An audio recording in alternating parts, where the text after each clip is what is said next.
सब देखने और सुनने वालों की खिदमत में मोहब्बत भरा सलाम। नहीं, 2 दिन हमने ये प्रोग्राम किया। एक दिन मैंने अकेले, एक दिन खान साहब के साथ, अरफान अहमद खान साहब के साथ। और कुछ सवालात थे। कल हमारे बहुत ही प्यारे दोस्त है राना सईद साहब, होम्योपैथिक स्पेशलिस्ट जर्मनी में होते हैं।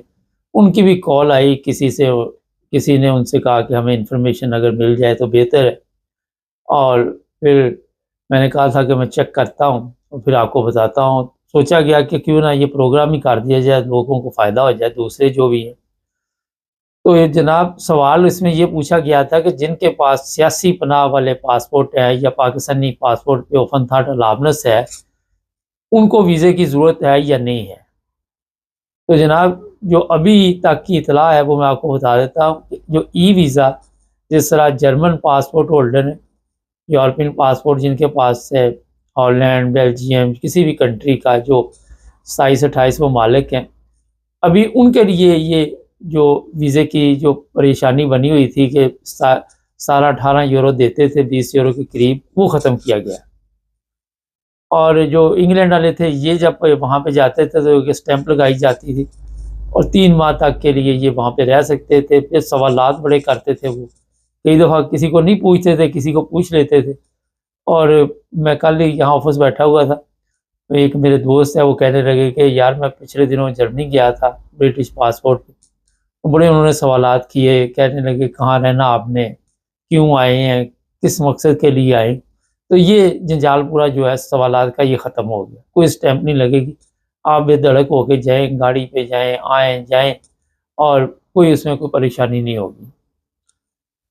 इसके अलावा जो यूरोप से लोग यहाँ पे आते थे, उनके लिए भी अब वो प्रॉब्लम ख़त्म। अब आप यहाँ पे आप जब आते हैं हिथरो या गेटवे किसी भी एयरपोर्ट पे, तो वहाँ पे आपको इमिग्रेशन के पास जाने की ज़रूरत नहीं है। नॉर्मल जहाँ से दूसरे लोग गुजरे हैं, यूरोपियन या ब्रिटिश, वो मशीनें लगी हुई हैं, वहाँ अपना पासपोर्ट रखें और आराम से बाहर निकल जाएँ। आपको कोई परेशानी नहीं होगी, कोई आपके ऊपर सवालात नहीं करेंगे। तो ये एक तो आपको बता दिया। अच्छा, दूसरे मरहले में इन लोगों के बारे में सोचा जा रहा है और सुना है कि जल्द ही ये भी तय पा जाएगा, क्योंकि उसकी वजह यही है कि पहले इन्होंने ये जो भी डेटा है इनके पास गैर मुल्कियों का, वो यूरोप को देना है और यूरोप वालों ने इनको देना है। पहले उस पर काम होगा, उसके बाद ये सहूलत जो है वो दस्तयाब हो जाएगी। और ये कितनी देर लगेगी?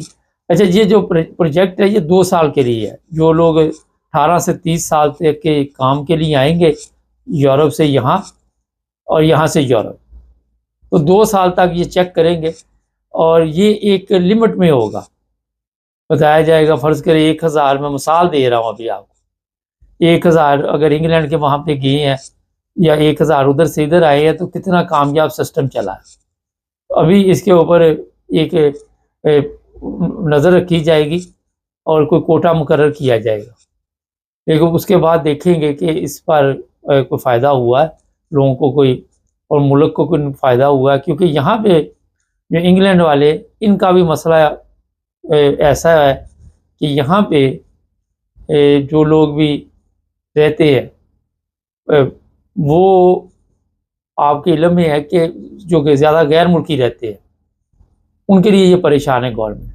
सियासी पनाह वाले हैं दूसरे, और सियासी पनाह वालों का डेटा भी जो है वो एक कर दिया जाएगा। जिस तरह पहले 27-28 ममालिक का है, उसमें इंग्लैंड को भी मिला दिया जाएगा। ये मैं थोड़ी सी तफसीलात आपको बता रहा हूँ जो अभी तक की है। फिर स्टूडेंट वीज़े पे यहाँ पे लोग आते हैं या दूसरे तीसरे वर्क परमिट पे इंग्लैंड, तो ये भी वहाँ पे जाके काम कर सकेंगे।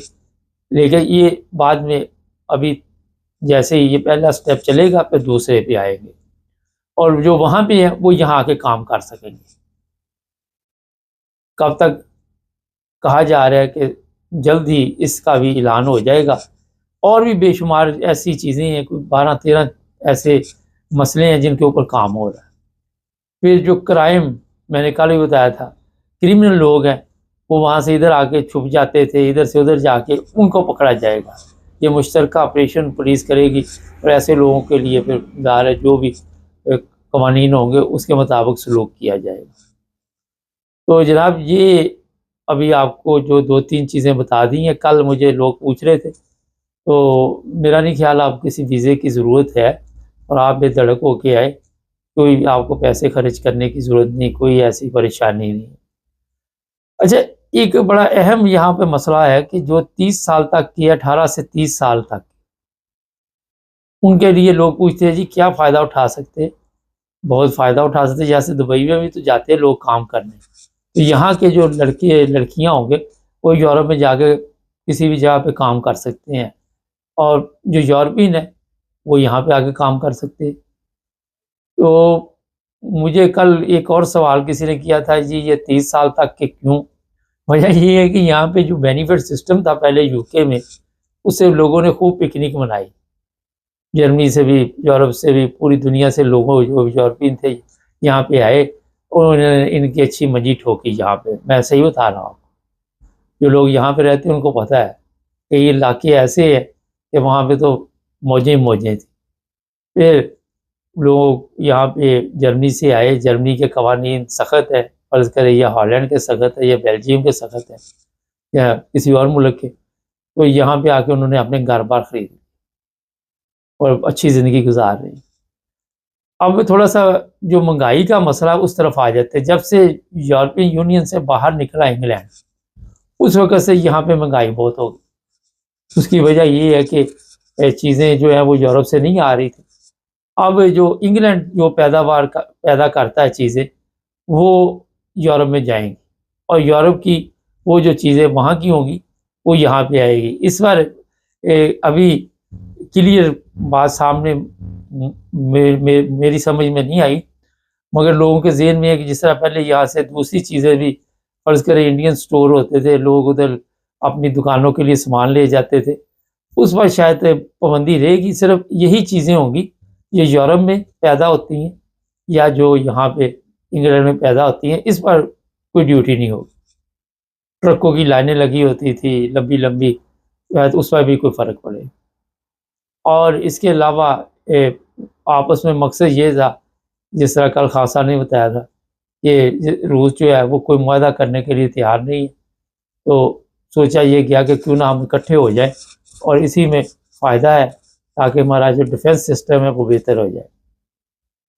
जो हमारे गैर मुल्कियों का मसला है वो डिफेंस सिस्टम नहीं है, वो मसला ये है कि हम इधर आ सकते हैं या उधर आ सकते हैं, यही सब सवाल कर रहे हैं। और हमारा प्रॉब्लम भी यही है, क्योंकि हम जिन ममालिक से आए हुए हैं, वहाँ से ज़ाहिर है इसी मकसद के लिए आए हुए कि कोई रोज़गार मिल जाए। इस बार अभी और भी फ़ायदे होंगे लोगों को। कई लोग यहाँ पे शादियाँ करनी चाहते हैं यूरोप के, वो यहाँ पे आराम से, जो 30 साल से छोटे होंगे उनके लिए कोई प्रॉब्लम नहीं होगी और यहाँ पे उन्हें रेज़िडेंट परमिट जो है वो मिल जाएँगे।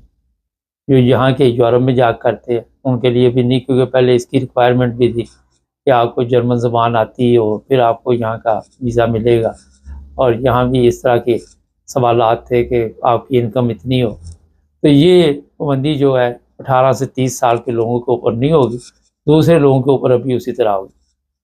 मैं बाद में बताने लगा था कि लोग पूछ रहे थे कि दूसरे लोगों के लिए कब तक सहूलत होगी। मेरा ख़्याल वो भी कर देंगे, अभी वक़्त लगेगा साल 2 साल तक, और ये इसी गवर्नमेंट जो मौजूदा इंग्लैंड की, इसी के दौर में ये सारा कुछ हो जाएगा। वजह ये भी आई है सामने कि इंग्लैंड में जो महंगाई थी वो सबसे ज़्यादा परेशानी बनी हुई थी और लोग उसकी वजह से परेशान थे, और यूरोप से मुआहदा करना वो बड़ा ज़रूरी था। फ़िश का आपको मैं बता दिया था, उसकी वैसे ही हमारे लोगों को कुछ दिलचस्पी नहीं, क्योंकि 12 साल का वो भी मुआहदा हुआ है और यूरोप के लिए वो भी बेहतर है।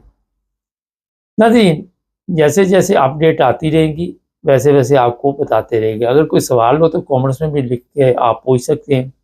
हमारे यहाँ मकसद होता है कि आपको जो भी अपडेट है वो बताते रहें। देखिए, जो लोगों के तासरात मैंने इसमें देखे हैं, लोग बड़े खुश हुए। लोगों ने, जो आम आने वाले थे, उन्होंने कहा अब ये भी जंजाल पूरा ख़त्म हुआ कि 18-20 यूरो भी दो और फिर अपना ऑनलाइन आप वो फॉर्म वगैरह भी पुर करो, इससे जान छूट गई। कोई स्टैम्प नहीं ब्रिटिश के लिए भी, ये भी खुश है, वो भी खुश है। लेकिन अभी तक जो खुश नहीं है वो है हमारे पाकिस्तानी पासपोर्ट होल्डर या सियासी बना लें, क्योंकि उनके लिए ये मुश्किल बनी हुई है कि जर्मनी में आने जाने के लिए या जर्मनी से यहाँ आने जाने के लिए वीज़े की प्रॉब्लम। कल एक सवाल और आया था कि हमने जर्मनी जाना है तो क्या करें? तो इतने मुल्क है वहाँ पे जर्मनी के साथ 27 ममालिक है। अगर जर्मन एम्बेसी अपॉइंटमेंट लेट दे रही है तो आप रोमेनिया की पकड़ ले और किसी मुल्क की पकड़ ले तो आप जा सकते हैं, कोई प्रॉब्लम नहीं है बाई रोड। लेकिन अगर आपने बाई एयर जाना तो फिर पहले उसी मुल्क में जाना पड़ेगा जिस मुल्क का आपके पास वीज़ा होगा।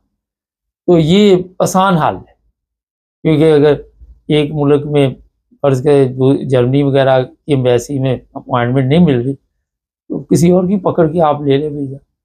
और वो जो छोटे मुल्क है वहाँ की रिक्वायरमेंट भी कम होती है, वीज़े मिल जाते हैं।